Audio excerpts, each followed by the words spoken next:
Bonsoir à tous, à ceux que je n'ai pas vus aussi non plus. Comme il y a la moitié de ma famille, moi, voire plus. Voilà, donc, bon, je passe directement à la suite.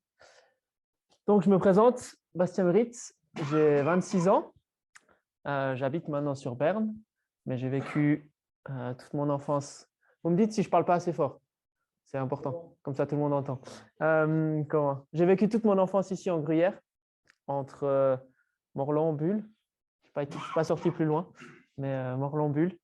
Et puis, donc, je vis depuis maintenant 2 ans. Oui, 2 ans. Ah, bah 2 ans aujourd'hui, en fait. 2 ans à Berne. Et je travaille chez Swisski. On reviendra un peu après sur comment j'ai été amené à travailler chez eux et pourquoi. Et puis, donc, depuis le 31 juillet 2018, j'ai donc eu un accident et je suis tétraplégique depuis ce moment-là. Une question, il y en a certains qui vont pouvoir répondre facilement, mais la différence entre paraplégie et tétraplégie, vous savez la différence? Que quelqu'un peut me répondre? Bon, bah, je le dirai moi-même. Tétraplégie, on est donc touché aux 4 membres, donc jambes et bras. Chez moi, c'est plutôt les mains. Les bras ne sont pas trop touchés. Et puis paraplégie, donc c'est les membres inférieurs. Par rapport à ma vie, d'abord d'avant, donc comme j'ai dit, j'ai passé la plupart du temps ici en Gruyère. J'ai fait toute ma scolarité. J'ai oublié, mais j'ai commencé l'école enfantine à Morlon, puisqu'on avait la chance d'avoir une école enfantine chez nous. Après, je suis parti sur l'école obligatoire à Bulle, à la Condamine, pardon. Et puis, après cette Condamine, je suis parti au CO de la Gruyère à Bulle. Il y avait déjà le CO de la Tour, mais bah, moi, j'étais plus dans la région de Bulle, donc enfin de Morlon, du coup, on était sur le CO de Bulle. Et puis, je n'ai pas fini ma scolarité sur Bulle parce que je voulais aller plus loin dans mon sport, qui à ce moment-là était le ski alpin. Je voulais aller plus loin dans mon sport parce que comme tout sportif, j'avais envie d'aller le plus loin possible. Du coup, je suis parti en sport-études d'abord à Naters pendant une année où j'ai fini mon cycle d'orientation. Et puis, à la fin de la 3e année du cycle, donc, j'ai réussi mon diplôme de fin d'année. Et puis, après, je suis parti en sport-études à Brigue. Bon, c'est juste à côté. Hein. J'ai changé, je dormais déjà à l'internat et tout. Donc, j'ai juste changé d'école. C'était assez facile. Et puis, à la fin de cette école, je suis parti, je suis descendu dans le Valais. J'ai suivi un peu le Rhône et je suis descendu jusqu'à Sierre Tourisme où j'ai fait une année de stage pour, en fait, comme j'avais raté ma maturité gymnasiale, il a bien fallu que j'aille un papier à la fin. Du coup, je me suis arrêté à ma maturité professionnelle et puis j'ai fait une année de stage à Sierre pour valider en fait la partie pratique, comme j'avais déjà la partie école, pour valider cette partie pratique. Et en fait, j'ai eu mon accident du dernier jour. On vient après, mais j'ai eu mon accident le dernier jour de mon stage. Donc ça, c'était plutôt la partie scolaire.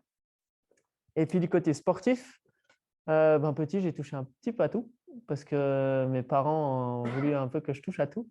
J'ai joué au foot, j'ai joué au volley, j'ai fait de la gymnastique. Pas très longtemps, mais j'ai fait de la gymnastique quand même. Et puis après, dès que j'étais plus petit, j'ai fait du ski alpin. Et j'ai tout de suite voulu faire toujours aller un peu plus loin. Donc j'ai commencé par les cours fribourgeoises qui étaient dans la région. Comme ça, on n'allait pas trop loin, c'était pas mal. Et puis après, j'ai commencé à faire des courses romandes, ce qui m'a permis d'aller au cadre de ski roman. Donc tout ça, c'était avant mes 14 ans à peu près. Ouais, avant mes 14 ans. Et puis, donc à la fin de mon cycle, en fait, je suis parti, j'ai eu la chance d'être pris au Centre national de performance à Brigue. Et puis, donc, je suis parti là-bas pour essayer d'aller le plus loin possible dans le ski. Et j'ai fait 4 ans, sauf erreur, de ski alpin. Et il y a eu un moment où en fait, j'en avais un petit peu marre, où j'avais plus de motivation. J'ai été blessé en fin de préparation au début d'hiver. Et le retour à l'entraînement s'est très bien passé, mais la suite, très mal.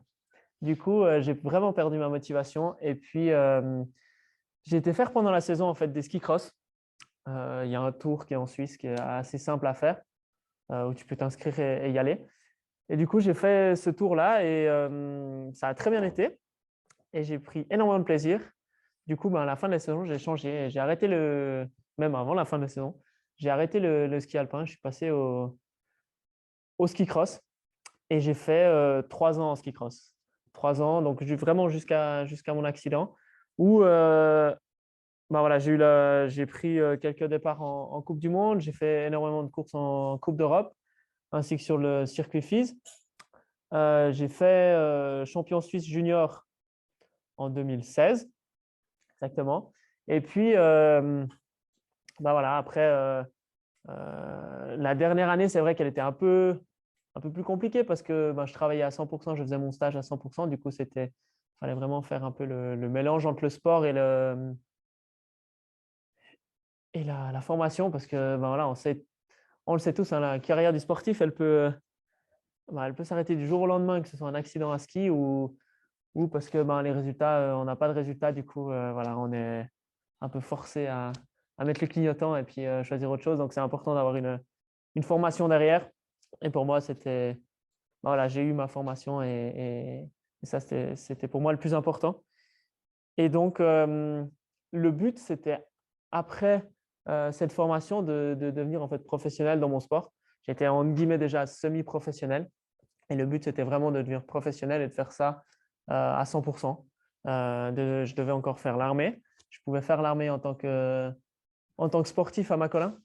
Du coup, ça aurait été une chance de pouvoir s'entraîner et de pouvoir faire les deux en même temps, en fait, vivre de mon sport et puis quand même avoir un peu de revenus parce qu'au bout d'un moment, les parents, ils ont assez mis d'argent, hein. Il faut aussi les aider un petit peu, hein. On en vient donc à cet accident. Donc, le 31 juillet 2018. Alors, il faut savoir que pour que vous compreniez mieux l'histoire, moi, je me souviens de rien. Donc, j'ai eu mon accident sur les 18 heures et il y a 3 heures avant, 3 heures après où en fait, j'ai un blackout complet où voilà, j'ai toujours été là, hein. J'ai toujours été présent, j'ai toujours à peu près parlé. Euh, mais moi, je me souviens de rien. Donc, en fait, mon dernier souvenir, j'étais parti manger avec mon patron de l'époque à Sierre Tourisme. On était partis les deux manger au bord du lac de Gironde. Et mon dernier souvenir, c'est ma panna cotta à la fraise. C'est mon dernier souvenir. Donc, en fait, bah voilà, on est fin juillet. C'était une année où il a fait super, super chaud. Il faisait, je pense, 35 degrés. Euh, Par chance ou par malheur, il y a eu un lac à côté. Moi, j'ai simplement voulu aller me rafraîchir dans le lac. Et bah, j'ai dit, bah, je vais vite plonger et puis je reviens, quoi. Et en fait, depuis le moment où… donc là, je vous raconte vraiment ce qu'on m'a raconté, hein. Moi, je sais pas. Donc, du coup, je suis parti pour aller me rafraîchir. Et puis, entre deux, il y avait des collègues qui nous avaient rejoints au bord du lac. Et il y a eu un espace de temps de 10-15 minutes entre le moment où j'ai plongé, où je suis entré dans l'eau, personne ne m'a vu, mais voilà, et le moment où on m'a sorti de l'eau. Donc, c'est un gros laps de temps qui est difficile comment, à remplir parce que personne n'a bien vu ce qui s'était passé. Il y a eu, voilà, après la lésion fait que c'était à peu près logique que j'aille plonger dans le lac et j'ai simplement tapé le fond avec ma tête. Mais il y a eu une enquête judiciaire qui est ouverte, savoir, savoir en fait si c'était pas quelqu'un qui m'avait poussé dans l'eau, ouais, simplement un acte de mauvaise foi, quoi, comme ça. Mais bon, on en est resté sur, voilà, j'ai plongé dans l'eau. C'est quelque chose que j'ai toujours dit, hein, c'est quelque chose que j'aurais fait, que j'ai déjà fait 100 fois, que j'aurais fait encore 1000 fois si je le pouvais. Mais voilà, c'est une façon de dire, ben, ça devait arriver, c'est arrivé. Et puis, ben voilà, une fois tu plonges trop droit et pas assez à plat, et puis ben, tu tapes le fond. Et en fait, je vous laisse imaginer, moi j'avais deux croûtes au niveau de la tête, une devant, une derrière. Donc ça montre que j'ai tapé assez droit dans l'eau. Et j'ai été touché à la cervicale 7. Donc là, en fait, la dernière qui est, si vous touchez votre cou, c'est la dernière que vous avez ici en fait. Et chez moi, donc elle a été écrasée, tout ce que vous voulez. Ils ont dû, et en fait, elle a pénétré dans la moelle épinière. C'est pour ça que j'ai été touché au niveau de la enfin, tétraplégie, paraplégie. C'est pour ça que j'ai été touché à ce niveau-là. Ils ont dû me l'enlever complètement par la suite pour l'opération, pour remettre en fait une nouvelle partie d'os qu'ils m'ont pris dans la hanche. Et puis, on m'a mis 2 vis dans la cervicale du dessus, 2 vis dans la cervicale du dessous et une plaque entre deux pour que tout tienne. Et soi-disant, c'était plus solide le lendemain matin, directement après l'opération. Donc, en fait, si on revient un tout petit peu en arrière, donc j'ai plongé. Il y a ce laps de temps de 10-15 minutes où personne ne m'a vu. Donc, moi, en fait, dès que j'ai touché le fond, j'ai été paralysé. Ce qui est important ce qui est important à savoir pour l'histoire, parce que moi, en fait, j'ai surnagé. J'ai fait ce que je pouvais avec la force que j'avais à ce moment-là pour respirer et puis pour sortir, pour aller le plus près du bord du lac. Et au bout de ces 10-15 minutes, mes collègues m'ont vu et tout le monde a pensé que Bastien, comme d'habitude, il faisait un peu le con dans l'eau. Ça aurait été assez ma personnalité. Et puis, voilà, qu'il n'y avait rien, il n'y avait aucun souci à se faire et que j'allais sortir tout seul. Jusqu'à qu'un de mes collègues, en fait, croise mon regard et comprenne que non, il y avait quelque chose qui ne jouait pas. Et là, ils sont venus me sortir de l'eau. Tout le monde a pensé à un simple malaise avec la chaleur, l'eau qui était, voilà, enfin l'eau d'un lac, c'est jamais très chaud non plus. Mais voilà, entre le changement de température et ça, tout le monde s'est dit, ah, il fait un malaise, c'est bon, mais on téléphone quand même à l'ambulance pour qu'ils viennent le chercher. Donc, quand ils m'ont sorti de l'eau, moi, je parlais pas à ce moment-là. J'étais là, j'avais les yeux ouverts et tout, mais je parlais pas. Au bout de 30 secondes, j'ai de nouveau répondu comme dans les films, serre-moi la main une fois pour oui, 2 fois pour non. Et au bout de nouveau 30 secondes, j'ai recommencé à parler, j'ai recommencé à raconter des conneries. Du coup, comment tout le monde se disait, ouais, ça va bien en fait. Et, mais bon, on m'a quand même pris à l'hôpital quand même en prenant toujours les précautions de, voilà, il peut peut-être avoir on ne sait jamais la lésion au moment où l'ambulance arrive, on ne sait jamais la lésion de la personne, peu importe l'accident que ce soit, on doit toujours faire attention. Donc, ils ont fait attention à ce moment-là. Et donc, on m'a amené à l'hôpital à Sion en ambulance. Et puis, mon patron s'était dit vraiment, moi, je vais le chercher dans 2 heures, quoi. Ils font le checking normal et puis on va le chercher dans 2 heures. Et quand lui est arrivé à l'hôpital, ils lui ont dit non, non, mais on doit l'opérer tout de suite. Ils avaient déjà fait les tests. On doit l'opérer tout de suite. Il y a une lésion au niveau de la moelle épinière. On est obligé de faire ça maintenant, quoi. Donc, ils ont rappelé un chirurgien qui était, je sais pas, en vacances ou ouais, il a fini sa journée, quoi. Et du coup, il est très sympa. Il est venu. Il m'a opéré 6h, 6h30, je ne sais plus exactement. Et donc, comme je vous disais, on m'a pris une greffe sur l'iliaque, donc la hanche. Et ils ont remplacé en fait la cervicale avec ça et vraiment mis les 2 vis et la plaque au milieu. Je viens de penser à un truc, j'aurais pu mettre, j'ai la photo. Mais voilà, ils ont fait ça comme ça. Et il y a un laps de temps entre en fait les examens et puis le moment où on m'a amené en salle d'opération. où moi, je me souviens de nouveau. Il y a, je sais pas, une trentaine de minutes où j'ai pu passer 2 téléphones. Je n'ai pas téléphoné à mes parents parce que mon patron l'avait déjà fait. Mais moi, je me souviens de sa tête en dessus de ma tête, les deux en train de pleurer. Enfin, je vous laisse imaginer la situation. Et j'ai pu faire 2 téléphones. Le premier, j'ai fait à la copine que j'avais à ce moment-là pour lui expliquer en fait le diagnostic et ce qui m'était arrivé. Il faut savoir qu'à ce moment-là, personne ne savait que j'avais une copine et de l'autre côté non plus. Comment?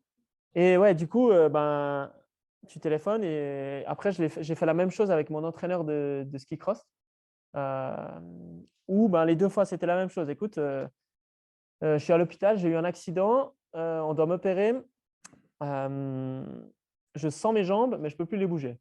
Donc, en fait, moi, durant ce laps de temps de 30 minutes, j'avais compris par moi-même, sans qu'on me donne le diagnostic, j'avais compris la gravité de l'accident. Donc, je savais que j'étais paralysé, mais je ne savais pas à quelle hauteur. Je savais pas. Après, voilà, il y a plein de choses que je ne savais pas, mais je savais que j'étais là. Donc, en fait, tu tentes de leur expliquer, c'est impossible. Mon entraîneur a créé un chaos complet autour de lui parce qu'il a téléphoné à des copains du groupe qui n'étaient pas au courant que j'avais eu un accident. Parce qu'à ce moment-là, il y avait vraiment ces 4 personnes qui ont été au courant, donc mes parents, mon ex-copine et puis mon entraîneur. Et donc, un téléphone à quelqu'un d'autre pour demander, mais eux, ils n'étaient pas au courant. Donc, eux téléphonent à mes parents qui doivent retéléphoner. C'était un chaos complet. Moi, ce n'était pas grave, j'étais en opération, je me souviens de rien. Mais voilà, et en fait, ben, voilà, j'ai l'opération de 6h, 6h30. Je me réveille le lendemain matin et c'est là où ben, moi, je savais le diagnostic, mais il faut faire ses propres tests parce que tu ne sais pas tu sais pas ce qui fonctionne, tu ne sais pas à quelle hauteur tu es paralysé en fait. Du coup, moi, je n'ai pas essayé de bouger mes jambes à ce moment-là parce que je savais déjà que voilà. Mais par contre, j'essayais de bouger les bras. Donc les bras, c'était bon, ça bougeait. Les mains, je sentais que c'était un peu engourdi. Mais je me suis dit, écoute, tu as encore les cathéters de l'opération de chaque côté. Du coup, c'est peut-être à cause de ça que tu as les mains un peu engourdies. Et j'ai compris la douloureuse au moment où il y a une infirmière qui est venue qui m'a demandé, Bastien, qu'est-ce qui te ferait plaisir? Et moi, je ne m'étais pas lavé les dents depuis le matin d'avant. Du coup, je sentais mon haleine de chacal vraiment qui me tuait moi-même. Et du coup, je lui ai dit, j'aimerais me brosser les dents. Alors, ils ont fait un branle-bas de combat pour trouver une brosse à dents dans l'hôpital. Ils ont trouvé une brosse à dents. Je me suis lavé les dents. Et en fait, au moment où j'ai commencé à me laver les dents, simplement le geste où tu pars avec la main d'un côté et en fait, moi, la brosse à dents est partie de l'autre côté. Donc, vraiment à l'opposé. Et là, j'ai compris que en fait, j'avais pas de force dans les mains à ce moment-là et que tout allait être un peu plus compliqué à partir de ça parce que avec les mains, tu fais à peu près, à peu près tout. Et j'ai fait 3 jours. Donc, au total, j'ai fait 7 jours à l'hôpital de Sion. J'ai fait 3 jours aux soins intensifs où là, j'ai vu toute ma famille qui sont venus. Tous ceux qui sont là, en fait, ils sont tous venus me croiser. Comment Ils sont tous venus me voir aux soins intensifs. J'ai eu la chance, normalement, ils ne laissent pas trop rentrer. Après, voilà, c'est 3 jours où personnellement, il n'y a pas beaucoup qui sort. Chez eux, il n'y a pas beaucoup qui sort non plus parce que voilà, c'est triste. Enfin, moi, j'ai pleuré pendant 3 jours parce que tu as tout qui s'arrête. Enfin, tu comprends que tu as tout qui s'arrête, tu vas devoir tout réapprendre ça. Et la brosse à dents, c'est un petit exemple. Hein. On m'a donné mon premier repas. On m'a donné une assiette de spaghettis. Donc, je vous laisse imaginer donner une assiette de spaghettis à un type qui est tétraplégique, qui mange couché dans son lit. Mais bon, j'avais tellement faim que j'étais obligé, c'est le dernier truc qu'ils ont trouvé. Et en fait, j'ai posé l'assiette sous mon montant et puis je mangeais comme ça, quoi. J'avais pas trop le choix. Par la suite, on m'a donné aussi une super idée de l'hôpital. On m'a donné une assiette de petits pois. Manger un petit pois par un petit pois quand il y a un tas comme ça, je vous laisse imaginer le temps. Je pense que j'ai fait 30 minutes pour manger la moitié des petits pois. Et voilà, c'est un peu c'est un peu les difficultés que j'ai eues, dont je me souviens surtout à ce moment-là. Donc, ouais, comme je vous disais, j'ai fait 3 jours aux soins intensifs. Ensuite, on m'a mis aux soins continus, donc dans les étages de l'hôpital. Et en fait, c'est à ce moment-là où j'ai fait mon deuil à moi de l'accident. À la fin de ces 3 jours, ben, tout simplement, je me suis dit, de toute façon, tu peux rien changer. Tu peux pas regarder derrière. Ça ne sert à rien de regarder dans les rétroviseurs. Tu dois regarder devant. Le jour après l'opération, pour moi, c'est le jour zéro de ma nouvelle vie. Et puis, ça peut aller que mieux. Tu peux que t'améliorer, quoi, en fait, par rapport à ce qui te reste pour l'instant. Donc, moi, j'avais vraiment fait mon deuil. Et le moment le plus marquant de cette période-là, c'est en fait le 4e matin. J'ai un copain du ski cross qui venait d'apprendre, l'accident et qui est venu le plus vite possible à l'hôpital. Et il est arrivé, il a travaillé toute la nuit dans un bar à Interlaken. Il a pris le premier train, je ne sais plus, 4h, 4h30 à Interlaken pour venir jusqu'à Sion. Il est arrivé à 8h dans ma chambre, alors que normalement, tu n'as pas le droit de venir à 8h dans les chambres d'hôpital. Et il est arrivé, je vous laisse imaginer, il fait 2 mètres pour 120 kilos. Et il a poussé la porte et il pleurait comme une madeleine. Et moi, je l'ai regardé et je lui ai dit, moi j'avais fini, donc j'avais arrêté de pleurer.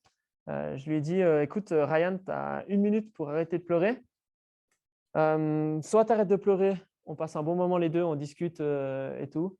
Soit en fait, tu pars. Je n'ai pas envie de te voir si tu es là pour pleurer. Et il a arrêté de pleurer. On a passé 1 heure à discuter de tout et de n'importe quoi, sans forcément. Honnêtement, je crois qu'on n'a même pas abordé l'accident parce que c'était égal, quoi. Maintenant, c'était passé. Donc, on a vraiment discuté pendant 1 heure et on a passé un très bon moment. Donc, à la fin de ces 7 jours, donc j'ai passé 7 jours dans un lit sans. On m'a mis dans une chaise, mais c'était compliqué parce que à cause de la tension, moi, je versais assez vite. Du coup, je n'ai pas fait très, très longtemps dans des chaises à ce moment-là. Et on m'a assez vite, au bout de 7 jours, au bout d'une semaine, on m'a transféré à la Suva par les tunnels, donc c'est juste à côté, par les superbes tunnels jusque dans le centre roman de rééducation pour, pour ensuite faire 10 mois. 10 mois, ça peut paraître long, très long, mais en fait, c'est très court. Parce qu'il faut vous imaginer que pour moi, en fait, en 10 mois, je me battais pour, j'espère, les 50 prochaines années de ma vie. Donc, en fait, 10 mois, c'est rien du tout, quoi. Et je savais qu'il fallait que je me batte à fond à chaque instant. J'ai mis 4 mots pour vous parler un peu de la suite, la rééducation, la sortie de la Suva et tout. Réapprendre à vivre, parce qu'il m'a fallu réapprendre en fait toutes les choses de base. On va voir après, mais vraiment me tourner dans mon lit, me rhabiller, manger, et ça, il m'a fallu tout réapprendre, à me déplacer dans mon carrosse. Il m'a fallu tout ça apprendre, à retrouver mon indépendance, parce qu'il y a plein de choses nouvelles que j'ai dû apprendre. Par exemple, mes soins intestinaux, le fait de devoir me sonder et puis pouvoir aller aux toilettes normalement. Et ça, donc, c'était retrouver mon indépendance, de ne plus avoir besoin d'en fait des soins à domicile quand je sortais de la Suva, ou bien même là-bas en fait, parce que là-bas j'avais besoin des infirmiers, infirmières chaque matin. Du coup, c'était vraiment me battre pour plus avoir besoin d'eux. Ensuite, on va parler de mon utilité surtout à la société, parce qu'il y a un moment où voilà, j'étais utile à rien du tout. Et puis, s'amuser, parce que il faut s'amuser dans la vie, sinon c'est pas drôle. Donc, réapprendre. Je passerai la petite vidéo après. Il faut vous imaginer que moi, je n'avais pas mes mains au début. J'étais paralysé sous les pectoraux. J'avais vraiment très, très peu de force dans les mains. j'arrivais pas à mettre une chaussette, j'arrivais pas à mettre une chaussure. Un pantalon, c'était compliqué. Un slip, c'était compliqué. Du coup, j'ai dû réapprendre tout ça. Au début, c'est eux les infirmiers et infirmières, c'est eux qui m'aidaient à m'habiller. Donc, en fait, tous les matins, ils arrivaient, ils te réveillaient à, je ne sais plus, 7 heures pour d'abord aller faire tes soins. Donc, tu passais dans ta salle de bain où voilà, tu te douchais, tu faisais tes soins intestinaux. Je ne sais pas, ça durait 2 heures et moi, je ne pouvais rien faire à ce moment-là. Enfin, si me doucher, tenir le pommeau de douche et me doucher, ça, c'était bon. Mais la première semaine, je ne pouvais pas me doucher. Donc, la première semaine, j'étais dans un lit de douche, ils appellent ça. Un lit trop petit. Pourtant, je fais que 1,80 m, mais j'avais les pieds et la tête qui sortaient du lit. Mais on me douchait là-dedans 2 fois par semaine, je crois. Et puis, après, on m'a mis dans une chaise, je pouvais faire mes soins, je pouvais me doucher. Donc ça, c'était déjà un petit pas en avant. S'habiller, au début, on m'aidait. Après, j'ai tout de suite assez rapidement voulu faire tout seul parce que c'est assez, désolé du mot, mais c'est assez humiliant de devoir te faire habiller par quelqu'un. Du coup, il fallait que je puisse le refaire moi-même. Je pense que les premières fois où je m'habillais seul, il y a plein de trucs où je ne pouvais pas mettre moi-même. Training, t-shirt et ça, c'était bon. Mais par contre, j'avais des bas de contention à ce moment-là. Ça, je n'arrivais pas à mettre tout seul. Du coup, il y avait quand même quelqu'un qui m'aidait et ça me prenait 25 minutes, 25-30 minutes. Maintenant, pour vous mettre une petite image, en 2-3 minutes, je suis habillé. Donc, c'est toutes les choses que tu apprends. Comme je vous ai dit, faire mes soins. Pendant très longtemps, on m'a souvent expliqué la théorie. Je n'ai jamais pu faire la pratique parce que je n'avais pas assez de force dans mes mains. Et j'ai seulement réussi ça à la fin. On parlera de ça dans mon indépendance, où j'avais vraiment besoin de réussir seul. Ensuite, manger. Parce que il faut bien vous imaginer, manger, je vous expliquais les spaghettis et les petits pois. Mais pendant super longtemps, j'ai dû demander qu'on me coupe la viande. Je pense qu'il y en a 2-3 par ici qui ont dû me couper la viande aussi, qui sont venus manger avec moi ou comme ça. Parce que c'était trop dur, je n'arrivais pas. Et encore maintenant, je suis obligé d'utiliser un couteau un Victorinox qui coupe bien, quoi. Parce que sinon, si c'est une semelle, je n'arrive pas à la couper. Donc ça. Après, manger, c'est pas forcément quelque chose de spécial. Je peux vraiment manger tout ce que j'aime. Je peux manger, donc ça, c'est pas forcément du côté régime, c'était vraiment du côté réussir à manger soi-même. Au début, je mangeais dans ma chambre pour que ce soit un peu plus simple et ça. Et ensuite, j'ai pu descendre comment on appelle, la cafétéria pour aller manger avec tout le monde. Ou au début, on te prend ton plateau parce que tu n'arrives pas à prendre ton plateau et que tu as des spasmes dans les jambes. Donc, tu n'as pas envie que ton plateau il refasse la peinture du réfectoire de la Souva. Du coup, on te demande tu demandes gentiment de porter ton plateau. Et puis, bouger en fait. Parce que simplement, j'ai fait très longtemps à pouvoir sortir de mon lit parce que c'est pas.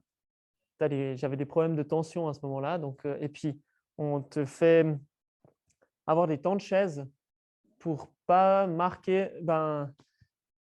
J'étais pas très gros déjà avant, mais j'ai perdu tout le gras que j'avais, tous les muscles que j'ai. Donc, en fait, sur le bas du corps, j'ai plus que les os.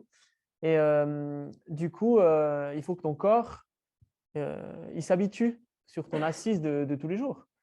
Donc, tu commences, je ne sais plus exactement comment ça marche, mais au début, c'est 2 fois 30 minutes par jour pendant 2-3 jours. Après, c'est 2 fois 1 heure. Après, c'est 2 fois 2 heures. Après, c'est 2 fois 3 pour finir à 2 fois 4.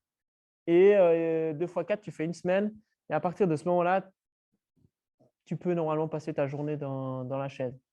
Alors, ce n'est pas recommandé. C'est recommandé de changer souvent de position et tout. C'est pour ça que tu vas souvent faire la sieste ou bien même tu changes d'assise, tu te mets un moment dans une autre chaise juste pour changer en fait ce qu'il y a en dessous de tes fesses et pour pas pour pas marquer parce que les escarres, c'est ce qu'il y a de pire. Et j'ai déjà passé assez longtemps dans un lit d'hôpital. J'ai pas envie de rester encore plus longtemps.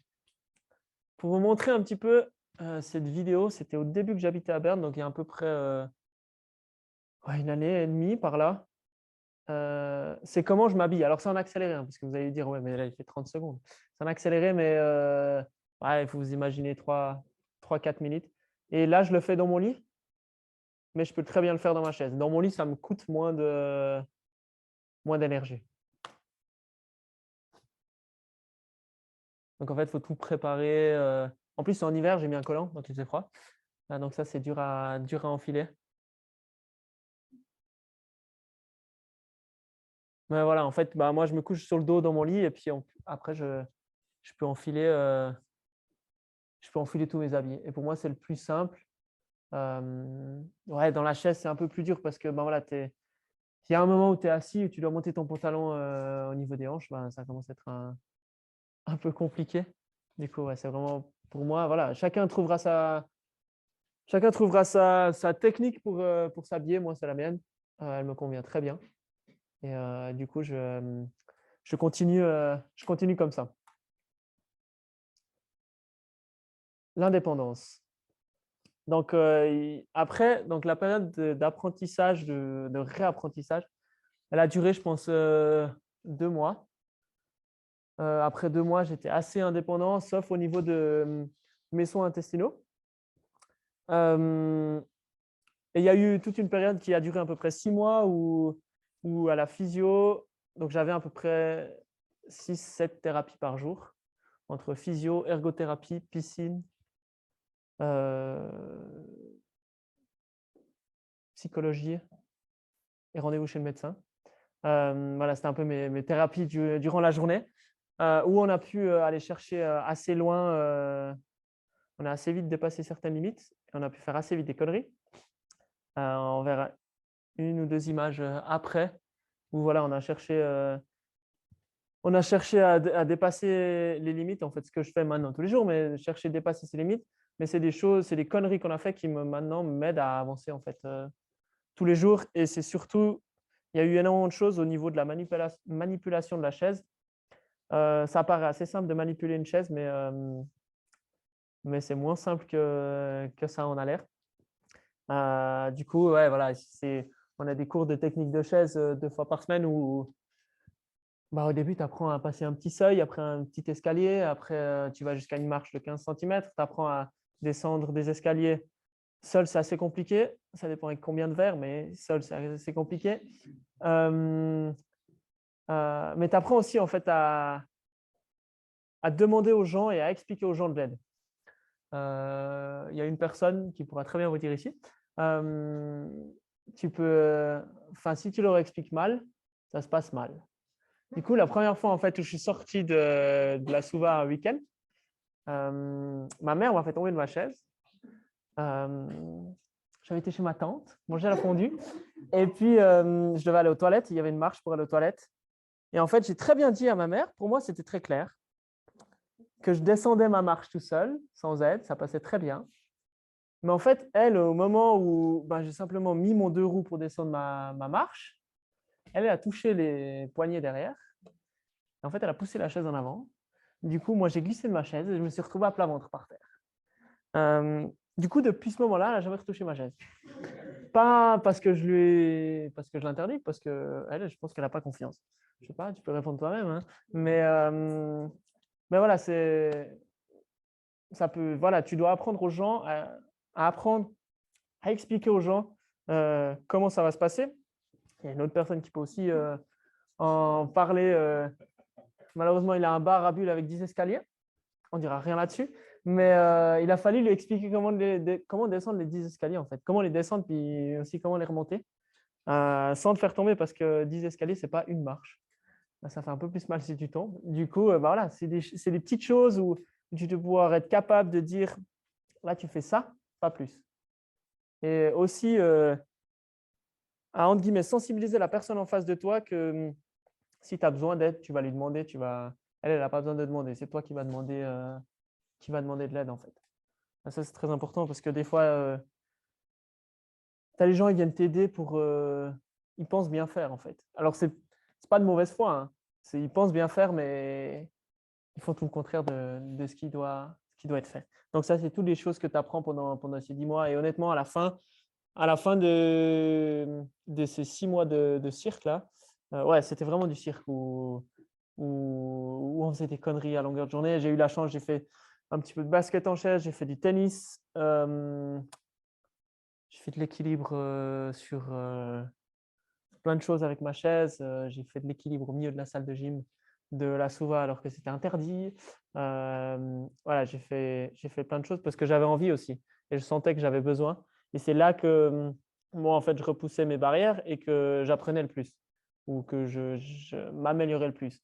Et vous imaginez que pendant cette période-là, j'ai passé de ma paralysie sous les pectoraux à peu près au bas du ventre parce que comme, je crois que je n'ai pas dit, comme ma moelle épinière est simplement compressée et pas sectionnée, j'ai des informations qui passent. Qu'est-ce qui passe et ça, on ne sait pas. C'est impossible à dire. Mais voilà, je récupère. Je suis incomplet, du coup, il y a des informations qui passent que je récupère. Alors, je ne veux pas vous dire que j'ai récupéré tout mon tronc. Non, j'ai 10-15% de ma musculature au niveau du tronc. Mais c'est déjà énorme et ça me permet d'avoir une stabilité énorme dans ma chaise. Déjà, rien que par rapport au niveau de mon dossier de ma chaise, si j'ai plus haut, comme je suis plus embêté qu'autre chose. Et ça, donc, c'est aussi à ce niveau-là. Donc, à la fin de ces 6 mois, j'ai dû me battre pour pouvoir rester à la sauve un peu plus longtemps parce que je savais que je pouvais encore passer quelques paliers pour pouvoir avoir mon indépendance complète. Pouvoir faire les choses, simplement les choses seul. Du coup, durant ces 2 derniers mois, je me suis battu comme un fou pour aller dans des appartements thérapeutiques qui sont dans les bâtiments de la Suva où tout est accessible. C'est-à-dire que la cuisine, là, on le voit très mal en fait, mais il faut vous imaginer que là-dessous, c'est vide. C'est comme une table pour que moi, en plus, je puisse juste passer dessous pour que je puisse cuisiner et voir le fond de ma casserole. La cuisine est un peu plus basse, mais voilà, que je puisse voir au fond de ma casserole, que je puisse cuisiner. Donc à Sion, c'était exactement la même chose. Il y avait énormément de place, il y avait trop de place dans ces appartements, mais pour le début, ça allait super bien. Et la salle de bain était comme une salle de bain d'hôpital, quoi. Comment? Avec les barrières, la douche, tu peux te doucher sur les toilettes et tout. Pardon, tout ce qui était utile pour moi. Donc ça, c'était vraiment super. Et donc, c'était vraiment pour me battre contre faire mes soins moi-même, donc mes soins intestinaux, ou même à la fin, juste avant ces 2 derniers mois-là, où j'avais une infirmière ou un infirmier qui venait tous les matins, moi, je mettais mon suppositoire et puis après, il débarquait puis il faisait mes soins à ma place parce que moi, je n'arrivais pas. Et moi, j'ai dit, en sortant de la sauvage, je serai indépendant à 100% parce que je ne m'imaginais pas sortir et puis je pouvais déjà sortir à ce moment-là les week-ends et où tu as l'infirmière des soins à domicile qui toque tous les matins à 9h. Tu lui donnes ton rendez-vous, mais voilà, là, c'était à 9h qu'il venait et puis bonjour, M. Britt, c'est pour vous faire vos soins, quoi. Ça, non, c'était inenvisageable pour moi. Parce que si je voulais me lever à 7h, je voulais me lever à 7h. Si je voulais me lever à 10h, je voulais me lever à 10h. Donc, voilà, j'ai tout donné pour ça. Et puis, dans cet appartement thérapeutique, j'ai donc réussi. Si j'arrivais pas à le faire, je pouvais pas aller. Donc, j'ai réussi à faire mes soins seul. Mais dans cet appartement, en plus des thérapies, des 6-7 thérapies que j'avais la journée, il fallait que je me fasse à manger. Donc, je devais aller faire mes courses, je devais faire à manger tout seul. J'ai invité mes amis aussi, mes amis de la Suva pour manger. Et c'était comme vivre seul en fait dans mon propre appartement. Un appartement, on reste dans la Suva, c'est une bulle, c'est où tout est à plat, il n'y a pas de seuil, il n'y a rien du tout, quoi. C'est vraiment tout fait parfaitement. Mais voilà, c'est vraiment pour me gérer tout seul. Ensuite, je suis sorti de la Suva en mai 2019. Je suis retourné chez mes parents. Ça faisait 8 ans que j'étais plus, ouais, même plus, que j'étais plus chez mes parents. Donc, même si tu as un enfant qui revient sans accident, c'est pas facile non plus après 8-9 ans de revenir à la maison. Là, en plus, avec une personne en chaise et un autre qui va opérer du genou. Ma mère elle s'est retrouvée avec 2 handicapés à la maison. On a dû faire des travaux aussi parce que mes parents habitent dans un vieil immeuble où il n'y avait pas d'ascenseur. Ils habitent au 2e étage. Du coup, il a fallu mettre une plateforme pour monter.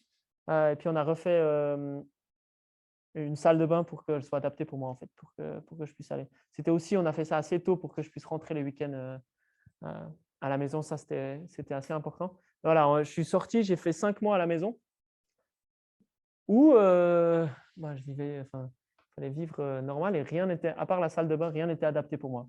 Donc, la cuisinière, moi, je ne voyais pas au fond des casseroles. Je n'étais pas sûr que mes pâtes cuisent, je n'étais pas sûr que l'eau était cuite. Toutes ces choses. Mes parents m'ont laissé sur la fin, ils m'ont laissé 2 semaines tout seul, ils sont partis en vacances. C'était pas méchant de leur part, hein. Mais comme ça, moi, ça m'a permis de faire un test pour savoir si je pouvais vraiment me gérer tout seul. Je n'avais pas de voiture non plus à ce moment-là, donc il fallait que je me gère pour aller aux différentes thérapies que j'avais dans la ville, à Bulle. Et par chance, on a Mobile devant chez nous, donc du coup, je pouvais prendre un bus qui s'arrêtait devant mon ergo et un autre bus qui s'arrêtait devant ma physio. Ah non, je devais changer au milieu. Mais voilà, ça s'arrêtait devant l'un et l'autre, du coup, c'était super pratique. Et j'ai réussi à me gérer. Mais après, il m'a fallu partir de chez mes parents. Je vous ai mis une toute petite vidéo. Alors, je prépare mon déjeuner. Là, je ne mange pas grand-chose, hein. Mais c'est pour vous montrer un peu le nombre d'allers-retours que je fais dans ma cuisine. C'est en accéléré aussi. Sinon, ça prend un peu long. Voilà, ça vous montre un peu la hauteur des étagères. Alors, tout est placé un peu à ma place. Mais tu fais des allers-retours. Tu vas chercher ton médicament, tu vas chercher ton yogourt, tu prends un truc dans le frigo en bas, tu prends un autre truc là, tu fais ton thé, tu fais que des déplacements et la tasse de thé, tu ne peux pas la poser sur tes genoux. Donc, en fait, il faut bien gérer pour ne pas poser l'eau chaude sur tes jambes. Sinon, alors je sentirais que ça me brûle, mais je n'ai pas fait le test et je n'ai pas envie de faire le test. Parce que je pense que ça fait assez mal. Du coup, après ces 5 mois, je suis parti de chez mes parents. J'ai déménagé et commencé à travailler en même temps parce qu'il y a eu un moment où, en fait, j'avais mon indépendance. Donc, j'avais réappris à vivre. J'avais mon indépendance, mais j'avais aucune utilité dans la vie. Alors, ça va vous paraître fort, mais en fait, si moi j'étais là ou pas là, ça changeait rien à personne. Enfin, moi, j'allais à mes thérapies la journée, j'allais boire le café 4 fois par jour avec mon père. Au bout d'un moment, les cafés, il n'y en avait plus beaucoup. Du coup, il fallait que je trouve quelque chose pour que quelqu'un ait besoin de moi, que quelqu'un puisse dire: ah, mais Bastien, on en a besoin. Bien sûr, on va vous dire oui, mais on en a besoin, il fait partie de la famille. Enfin, voilà, on en a besoin dans la famille, mais moi, c'était plus une utilité professionnelle, sociale dans ça.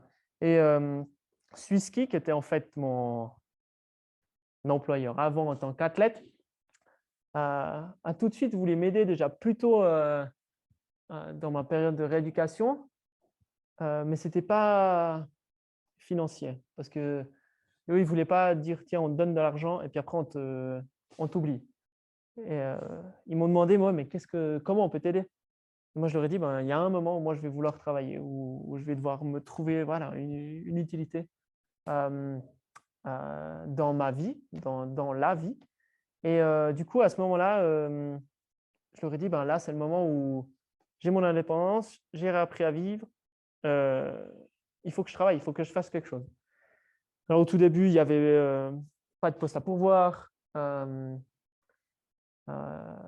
Et quelqu'un a mis un poste à pourvoir à la formation chez Swisski. Et puis, j'ai postulé en fait normalement pour un job comme tout le monde, quoi. Et mon dossier a été accepté parmi d'autres je crois qu'on était 40 dossiers. J'ai appris ça il n'y a pas longtemps. On était 40 dossiers et mon dossier a été accepté, mais pas parce que à cause de la chaise, vraiment par rapport à mon dossier, parce que mon dossier était le meilleur que les autres. Donc, du coup, pour moi, ça c'était aussi important d'être réinséré dans la vie professionnelle, mais normalement. Parce que moi, j'ai eu cette chance-là, mais vous pouvez demander à beaucoup de gens en chaise, ce n'est pas le cas. C'est compliqué de postuler pour quelque chose quand on est en chaise. Je peux difficilement vous en parler parce que je n'ai pas vécu ça. Donc voilà. Mais donc moi, j'ai trouvé un poste à 50%. J'ai commencé à 40%. C'est surtout au niveau de l'assurance invalidité du médecin pour qu'on aille gentiment dans une réinsertion professionnelle. J'ai fait 2 fois 3 mois. Les premiers 3 mois à 40%, les 3 mois suivants à 50%. Et puis, j'ai été engagé en… Alors, j'ai commencé le 4 novembre 2019 et j'ai été engagé officiellement en mai 2020. Ouais, en mai 2020, 6 mois plus tard en fait. Où j'ai ma place à la formation, à la gestion de la formation. Donc, je m'occupe un petit peu des entraîneurs, des anciens athlètes qui veulent passer de l'autre côté, qui veulent mettre leur expérience pour les jeunes, en fait, pour leur apprendre ce qu'est le ski et les faire monter plus haut. Et je sais qu'actuellement, si je vais demander à mon patron, et je l'ai déjà fait pour être sûr, pour ne pas raconter de conneries, si je vais lui demander s'il a besoin de moi dans son équipe, il va dire oui, sans toi, il nous manquerait quelque chose en fait, on pourrait pas avancer. Donc en fait, en novembre 2019, j'ai déménagé sur Berne pour pouvoir commencer à travailler. J'ai déménagé et commencé à travailler le même week-end. Et à partir de ce moment-là, en fait, j'ai retrouvé mon indépendance complète et mon utilité complète dans la vie. Mais bon, on va venir sur le point plus important pour moi, s'amuser. Ce point-là, il est arrivé beaucoup plus tôt, mais je le mets à la fin parce que voilà, il y avait d'autres choses aussi qui sont passées avant. J'ai mis deux, trois photos un peu de tout ce que j'ai fait. Il y a des moments qui sont à la Suva, il y a des moments qui sont hors de la Suva. Alors, je vais prendre photo par photo en fait.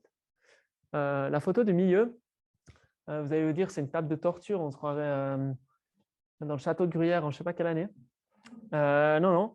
En fait, c'est une table de verticalisation où, pour moi, c'est très utile. Pour un paraplégique ou un tétraplégique, c'est très utile. En fait, tu te retrouves attaché sur cette table. Après, il y a d'autres machines, hein. Mais là, c'était au début qu'on puisse monter progressivement. Et en fait, c'est important pour remettre du poids sur mes jambes, ressentir et refaire circuler le sang normalement dans le corps parce que faut imaginer que je passe ma journée soit couché, soit assis. Donc, c'était important de remettre du poids sur ses jambes pour ressentir cette sensation. Et surtout aussi se retrouver à 1m80 et pouvoir rediscuter les yeux dans les yeux avec les personnes parce que ça, évidemment, moi j'ai mal à la nuque. Hein, du coup, c'est important de se retrouver à la même hauteur que les gens et de pouvoir discuter les yeux dans les yeux. Celle-ci, c'est les conneries en chaise que je vous racontais avant. Il faut imaginer qu'en fait, la planche ronde, là, il y a une boule dessous, sous la planche. Et en fait, il fallait tenir. Alors, au début, j'étais sur mes 4 roues et ensuite sur les 2 roues. Mais voilà, c'est des trucs qu'on a cherché un peu sur la fin à pousser un peu plus loin.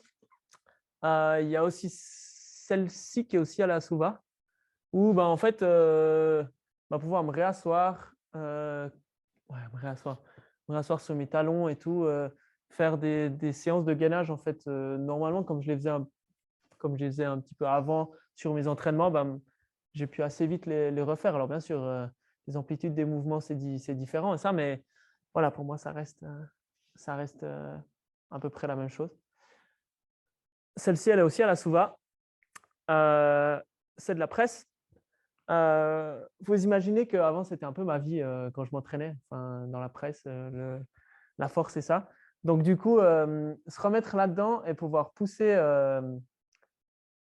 sur ses jambes, c'est assez exceptionnel et assez incompréhensible aussi. Bon, je ne sais pas, avant, je sais pas, il y avait 150 kilos et puis là, je crois il devait y avoir 8 kilos et demi ou quelque chose comme ça. Donc, il n'y a vraiment pas grand-chose. Mais j'arrivais à pousser justement du fait que j'ai certaines informations qui passent. Et j'avais une stimulation électrique parce que j'ai démarré le mouvement, je n'arrive pas à démarrer le mouvement. Une fois que le mouvement a démarré, j'arrive à pousser par moi-même. Mais c'est vraiment le démarrage du mouvement que j'arrive pas. Mais voilà, j'arrive à pousser 8 kilos, 8 kilos et demi. Après, il y a une partie importante de ma vie parce que le ski a toujours fait partie de ma vie. Peut-être Jérôme qui pourra nous en dire un peu plus, mais au bout d'un moment, il a fallu que je retourne sur les skis, plus pour ma santé mentale qu'autre chose. Parce que ben voilà, au mois de novembre, décembre, il y a les courses qui commencent. Donc tout le monde était sur les skis sauf moi. Moi, j'étais encore à l'hôpital. Et Jérôme est venu une fois, je ne sais plus quand c'était, et il m'a dit ça te dit d'aller skier? Puis je lui ai dit ouais, de toute façon, il y a un moment où il va falloir que j'aille skier. Et je ne sais plus, un dimanche milieu décembre, je lui ai envoyé un message ouais, c'est bon, il faut qu'on y aille là. Et du coup, on a tout organisé. Et le dimanche d'après, ça devait être le 20 décembre, je crois, quelque chose comme ça. On était sur les skis, c'était 144 jours après mon accident. À la Souva, ils ne savaient pas que j'étais à ski parce qu'ils n'étaient pas très pour, on va dire. Ils n'étaient pas très d'accord que j'aille skier, mais voilà, j'ai rien dit. J'ai dit par après que j'avais été skier, mais bon, c'est un bien fou. Et alors, j'ai dû reprendre des cours de ski comme j'avais jamais pris de cours de ski. J'allais lentement, je maîtrisais rien du tout comme quand j'étais un peu près petit comme ça. Du coup, c'était pas facile, mais c'est venu assez vite. Et puis bah, maintenant, on peut se faire des vraies journées de ski. Je ne sais plus à quelle heure ça ouvre, mais 9h, 16h, où on peut faire des vraies journées de ski. Et voilà, on profite vraiment à fond des journées. Je me suis même retrouvé dans un départ de ski cross plus tard. Mais voilà, je me suis retrouvé dans un départ. Après, je fais aussi pas mal du vélo de route, soit autour des lacs, soit en montant le Mont Ventoux, ou bien je fais encore du VTT dans les régions un peu partout. Parce que le VTT, en fait, ça me permet vraiment d'aller partout, de remonter dans les montagnes. C'est que la chaise, c'est pas facile de monter en montagne. Du coup, le VTT, ça me permet vraiment d'aller partout. Et il y a une dernière photo où, en fait, je suis tout seul assis dans un avion. C'est pour vous montrer aussi qu'on peut voyager. Alors, on discutera après, mais les trains et ça, c'est assez compliqué. Bon, les avions, c'est aussi compliqué, hein. Mais bah voilà, je peux prendre l'avion. Je l'ai fait directement en sortant de la Suva. J'ai commencé par un vol de 2h30 en Suède. Et puis juste après, on est parti avec mon père aux États-Unis 8 heures. Mais il faut imaginer que ma chaise, elle est dans la soute. Moi, je suis assis dans l'avion et je ne peux pas bouger. Je suis posé sur mon siège, même pour aller aux toilettes. Je suis aux toilettes sur mon siège. Par chance, je me sonde. Mais voilà, je ne bouge pas de mon siège. Donc, 2h30, ça va. Dès que tu passes à 8 heures, c'est assez long. J'ai un peu mal aux fesses à la fin. Mais bon, j'ai survécu. J'ai survécu. La suite, on passe sur un tout autre chapitre. C'est ce que je vis en fait un peu tous les jours. La vie et la nature, c'est écrit, hein. C'est beau, mais c'est pas très pratique pour moi. C'est pas très adapté. J'ai mis une magnifique photo de Charmey. Bien sûr, on voit le Molaison, c'est très important. Voilà, je suis venu skier une fois à Charmey. Tu es assez vite dans le vif du sujet. Je sais que normalement, les cabines vont être un petit peu… Enfin, on va faire pour que tout soit un petit peu rehaussé, mais ben, tu dois arrêter les cabines parce qu'il y a une marche énorme comme ça pour rentrer dans la cabine en chaise. C'est mon petit moment coup de gueule si jamais. Mais voilà, tu as besoin d'aide pour rentrer dans les cabines. Alors, je prends l'exemple ici, mais il y a plein d'autres exemples, hein. Comme ça, après, une fois que tu es sur les pistes dans ton bob, tu peux aller à peu près partout. Bah, si tu dois reprendre la cabine, c'est un peu plus compliqué, mais voilà, mais c'est quelque chose où tu es vraiment confronté à des situations un peu tout le temps. Et si on prend le côté plutôt été, eh ben, c'est pour ça que moi, j'ai pris un VTT où je peux aller partout. Parce que, ben, comme je disais, avec ma chaise, c'est compliqué. Tu ne peux pas forcément faire des petits sentiers, mais que ce soit plat en forêt de Boulère ou n'importe où. Tandis qu'avec le vélo, ben, tu passes partout. Tu n'as plus de limite, tu passes à peu près partout. Il y a toujours un petit chemin qui n'est pas assez large ou comme ça, mais normalement, tu passes à peu près partout et tu peux vraiment, vraiment te faire plaisir. Mais il faut arriver jusqu'à ce moment-là. Il faut déjà trouver une place de parc pour poser la voiture, sortir le vélo et tout. Et bah, moi, personnellement, j'ai toujours besoin de quelqu'un avec moi pour, euh, pour faire ça. Si on vient le côté de la ville, on est tous d'accord pour dire que la vieille ville, enfin la ville de Bulle est magnifique, hein. C'est une vieille ville, ça a son charme et tout. Alors, je peux vous dire qu'en chaise, c'est une misère du début jusqu'à la fin. Et pourtant, bah, on est en Suisse, hein, on n'est pas, je n'ai pas d'exemple, hein, on n'est pas à Mexico City où j'ai vu dernièrement des images où c'est assez compliqué de se déplacer. Mais voilà, ben, la place du marché, c'est une place en pavé. C'est pas très, très agréable pour moi, ça roule très mal. Et moi, ben, je suis assez mobile, donc je peux assez me déplacer seul. Il y a certaines personnes qui pourront beaucoup plus difficilement le faire, qui ont toujours besoin d'aide. Mais moi, je vous donne des exemples au niveau de ma perspective, de moi en chaise. Je suis sûr que c'est la même chose pour ma grand-maman qui est avec son rollator, son tintémain qui se promène en ville. Je suis sûr que c'est la même chose. On a fait enfin, il y a des magnifiques rigoles avec aussi des pavés au bord des routes. Alors, je pense que vous ne l'avez jamais remarqué, mais il y a des endroits où c'est plat, où il n'y a pas ce trou. Et il faut les trouver, les endroits, hein. Moi, j'ai fait un moment pour d'abord découvrir qu'il y avait ça et puis ensuite pouvoir, pouvoir les passer. Donc, on a ces histoires de pavés, de rigoles. La prochaine fois que vous irez au restaurant en ville de Bulle, à peu près tous les restaurants, hein, il y a une marche avant d'entrer. Il y en a même qui ont des bars en ville de Bulle avec 10 marches, comme je disais avant. Donc, voilà, c'est clair, hein, ça a son charme. C'est une vieille ville et tout. Mais je vous dis ça sur Bulle, moi j'habite à Berne, c'est la même chose, hein. C'est encore pire. Parce que quand vous descendez les arcades d'un côté, puis que vous arrivez à un moment où vous avez envie de changer parce que le magasin que vous avez envie de voir, il est de l'autre côté, mec, il y a 3 marches, puis que vous vous rendez compte que vous devez remonter toutes les arcades que vous venez de descendre, vous n'avez pas très envie de tout remonter, du coup vous abandonnez pour rentrer à la maison. Mais voilà, et puis il y a une autre chose, les toilettes. Il n'y a pas beaucoup de toilettes handicapées en ville. Il y a celle de l'hôtel de ville qui ferme à 22h, je crois. Je suis déjà fait avoir. Je ne sais plus si c'est 22h ou 23h, mais voilà, elle ferme au bout d'un moment. Il y a très peu d'établissements qui ont des toilettes. Alors après, moi, je vais aux toilettes à peu près n'importe où. Si je dois me sonder devant un pissoir, ben, je me sonderai devant un pissoir. Ça ne va pas me gêner. Mais voilà, bah, c'est pas facile et c'est quelque chose pour moi. Euh, je vais vous le dire après, mais moi, je m'adapte toujours aux choses. Ce pas les choses qui doivent être adaptées pour moi. Parce que sinon, ben, je reste à la maison dans mon canapé et je fais plus grand-chose. C'est là où on en vient à l'avant-dernière diapositive, où mon but, en fait, c'est de faire passer un message. Bah oui, on a parlé de comment je vous ai expliqué mon histoire. Il y en a plein qui la connaissaient, je pense déjà.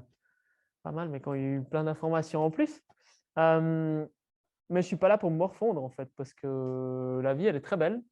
Elle mérite bien d'être vécue, que ce soit en chaise ou sur deux pattes.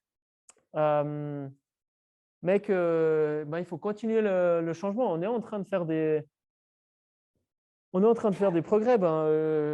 Maintenant, si tu fais je vais trouver le mot.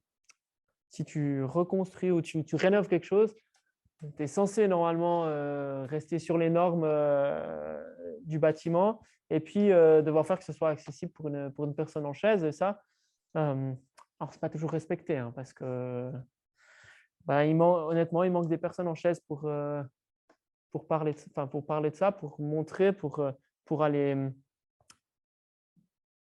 montrer que ça passe pas, en fait. Simplement ça. Mais il faut continuer à en parler. C'est pour ça que je le fais aussi moi et que j'accepte toujours de venir parler, que ce soit de mon accident, de l'accessibilité, de mon histoire et ça, parce que j'ai envie de faire le changement pour que pour moi, ce soit plus accessible. Maintenant, je passe à peu près partout, mais que je ne sais pas comment je serai. Peut-être demain, je serai pire que maintenant, mais peut-être que je ne pourrai plus passer partout. Et du coup, ça m'arrangera si les choses sont déjà un peu améliorées. Une chose, je vous l'ai dit juste avant, c'est moi qui m'adapte, ce pas les choses qui doivent être adaptées.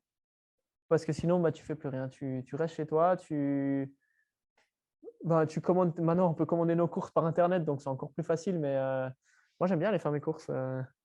Tu pars pour acheter de la soupe et puis tu ramènes à peu près n'importe quoi ou tu as besoin de deux caddies pour rentrer. Mais voilà, je sais que moi, je vais tout seul, je fais mes courses, ça se passe très bien. Et j'ai envie de le faire. Et Olivier, je ne viendrai jamais chez toi en fait. Il y a 10 escaliers pour venir au bar. Si c'est pas moi qui m'adaptais, j'irai jamais chez lui boire un verre, quoi. Je resterai dans un autre bar de la ville. Et puis voilà. Donc c'est toutes ces petites choses où moi j'ai besoin de montrer aussi que c'est possible en fait, que c'est possible. Et puis faut pas s'arrêter devant les barrières. Moi, si j'ai une limite, je vais toujours repousser la limite pour passer au-dessus, pour avancer et toujours pas rester bloqué à un endroit. Peu importe, il y a toujours, je vois pas trop de problèmes, je vois plus que des solutions. Donc ça, c'est vraiment important et c'est vraiment le message que j'ai envie de faire passer. J'ai mis trois images, c'est 3 moyens que moi j'utilise pour faire passer. En premier, les réseaux sociaux. Comme ça, tu montres, c'est là où tu touches à peu près en ce moment le plus de monde pour pas les sensibiliser à comme quoi, voilà, tu peux faire, c'est pas parce que tu es en chaise que la vie s'arrête, tu peux faire n'importe quoi. Tu peux faire du vélo, tu peux faire du ski, tu peux aller boire des verres, tu peux te retrouver au Film Festival à Zurich, tu peux aller faire de la physio, tu peux aller au fitness, tu peux aller à la piscine, voilà, tu peux vraiment faire n'importe quoi.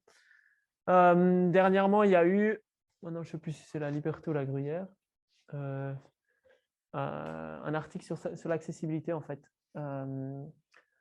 J'étais pas tout seul dans l'article, mais voilà, mettre le petit coup de gueule que j'ai mis avant, c'était à peu près le même, quoi. Montrer que voilà, tu vas au restaurant, il n'y a pas forcément des toilettes, il y a un petit escalier, il y a voilà, des petites choses comme ça, ou bien même le fait que, honnêtement, au bout d'un moment, quand tu es un apéro et puis que moi, je fais 1m30 actuellement dans ma chaise, quand tu es un apéro avec des personnes qui font 1m80 et puis que tu es toute la soirée comme ça, au bout d'un moment, tu en as marre. Alors moi, personnellement, j'arrête de les regarder. Je leur parle, mais sans les regarder. Et puis, parce que sinon, en fait, le lendemain, j'ai un torticolis. Et puis, le torticolis, je vais avoir la même chose que vous, hein. Du coup, il ne va pas être très agréable. Et puis, j'ai besoin. Voilà. Alors, du coup, s'il y a une chaise haute, je m'assieds dans la chaise haute. S'il y a une table, on essaiera de s'asseoir tous à la même table pour pouvoir discuter tous ensemble. Et puis, dernièrement, la dernière image, en fait, j'ai participé à un projet de perspective des gens en chaise. Ou, je vous parlais de Mexique, du Mexico City avant. C'est un réalisateur suisse qui a